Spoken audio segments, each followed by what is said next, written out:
Hi there, it's Asia. And for this video, I've prepared a full sample letter for IELTS General Training Writing Task 1. And I'll also explain how you can write Band 7 Plus letters yourself. You can download this sample in the PDF format at the end of this video. And now, let's get started! Here is our topic. You're going abroad on holiday, and your friend will stay in your home while you're away. Write a letter to your friend. In your letter, explain where you hide the keys. Describe what your friend needs to do in your absence, and say when you are coming back. Write at least 150 words. You do not need to write any addresses. Begin your letter as follows. Dear, let's get straight into it. Dear Anna, this is how I address my friends by their first name. Now, in the first paragraph, I explain the main point. I explain why I'm writing this letter. Thank you again for agreeing to be my house sitter. A house sitter is someone who stays at your home while you're away to protect it from any burglaries and to take care of it as well. So there may be a babysitter and a house sitter. I'm so excited about my holiday in California, and I really appreciate that you're making it stress-free by staying at my place in the meantime. So this is enough. That's why I'm writing this letter.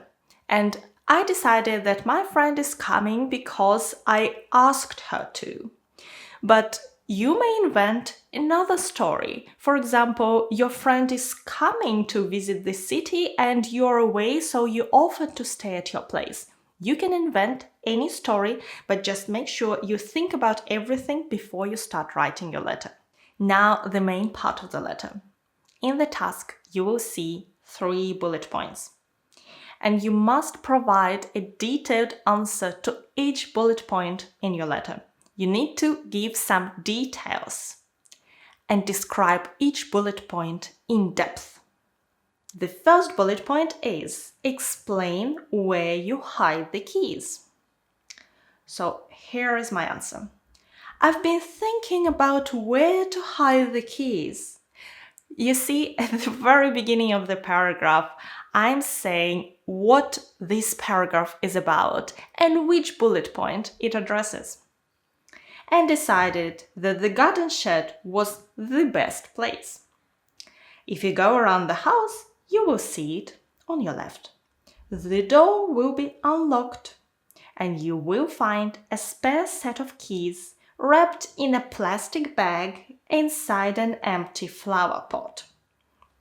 I guess it's not the most surprising place to hide a key, but I definitely provide enough details for my friend to find the keys and for the examiner to decide that I've covered the point.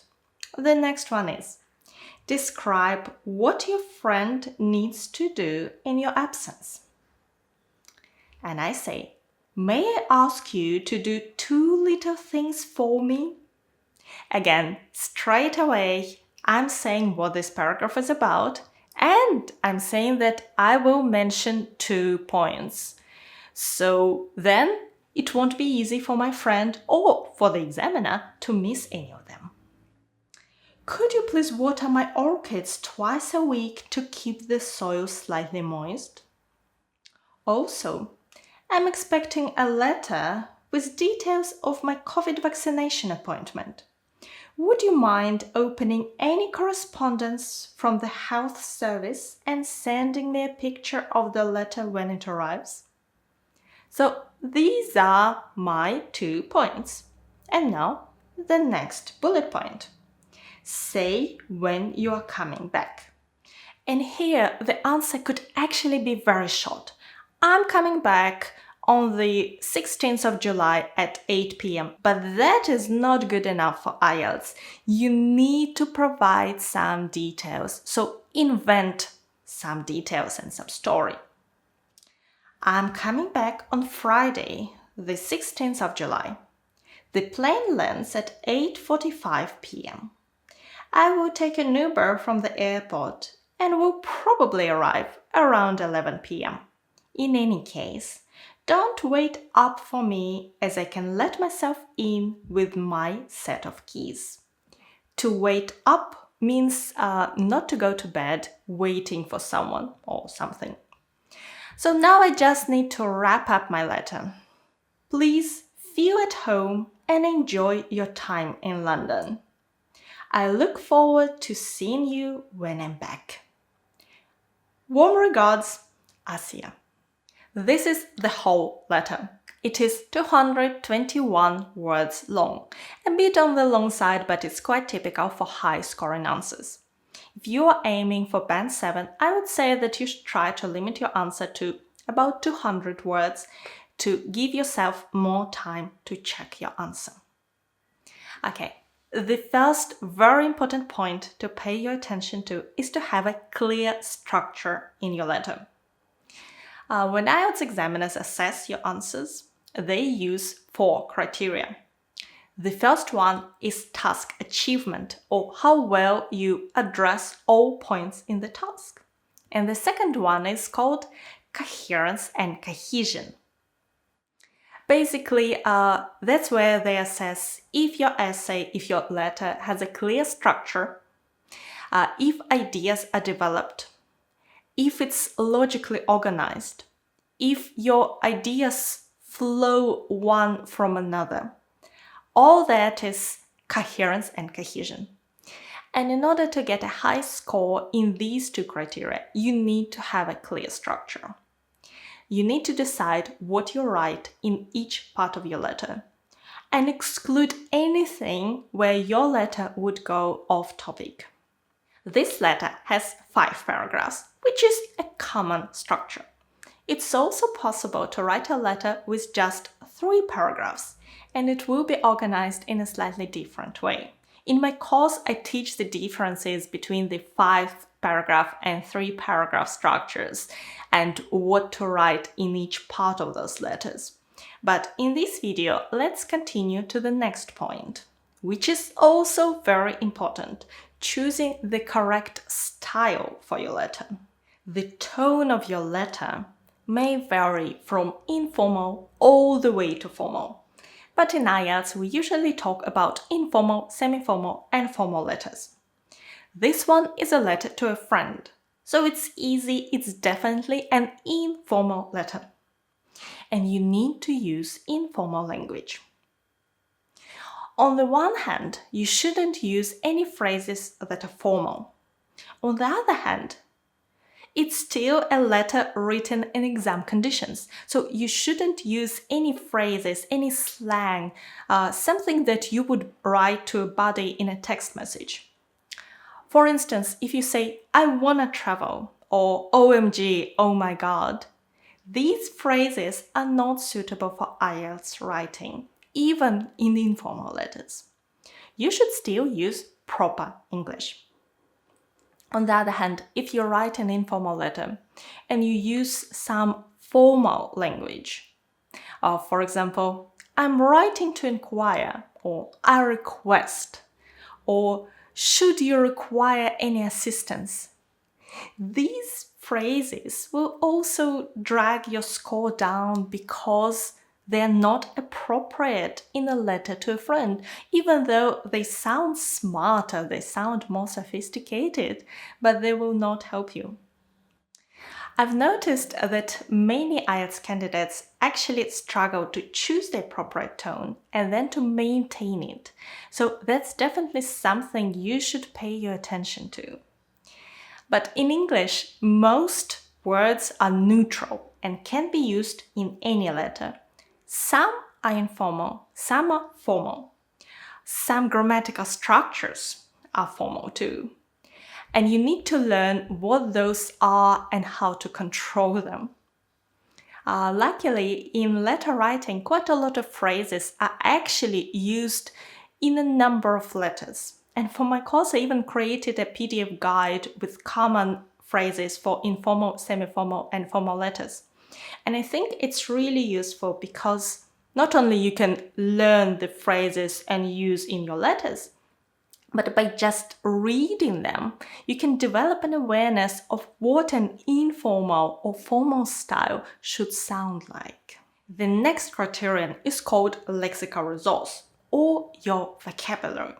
And IELTS examiners check if you use words correctly, if you spell them correctly, and if your vocabulary is wide.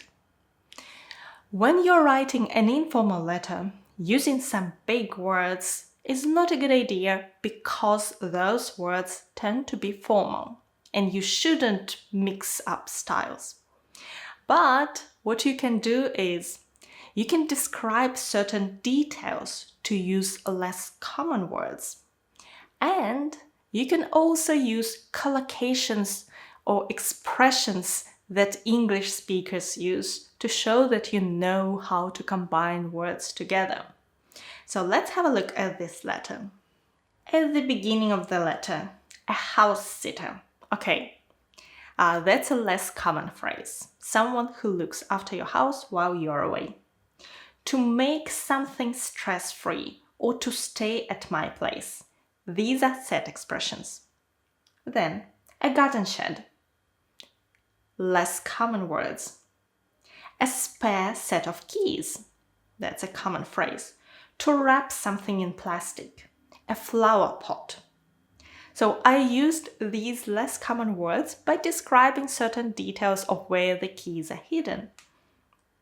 And then I also said to keep the soil slightly moist, instead of just saying, please water my plants. Correspondence instead of letters. To wait up, not to go to bed waiting for someone. To let myself in, to enter your home. Feel at home. Again, that's a set expression. The next criterion IELTS examiners use is your grammar.